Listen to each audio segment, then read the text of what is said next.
الهلال إلى الأمام. صدقوني ننسى كل تلك الأسماء أو كل تلك النجوم ولا حتى ذلك المدربين الكبار اللي مروا. ما يدفع بالهلال دائما إلى الأمام هي تلك الجماهير العريضة الكبيرة جدا والتي تؤثر في كل الأوقات، في كل ملعب، في كل منطقة، في كل مدينة، في كل مكان صوت الهلال ولونه يتواجد. أوه يا هلالي.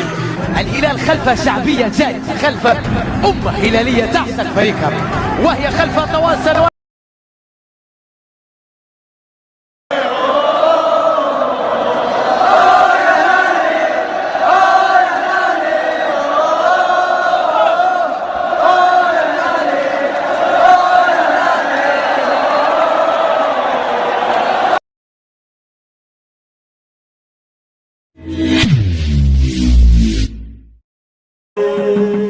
الله الله هلالي، الله الله الله الله هلالي، الله الله الله الله هلالي، الله الله الله الله هلالي، الله الله الله الله هلالي، الله الله الله الله هلالي، الله الله أمتعونا واضربونا، الله الله بالنتيجة شرفونا يا ما شاء الله.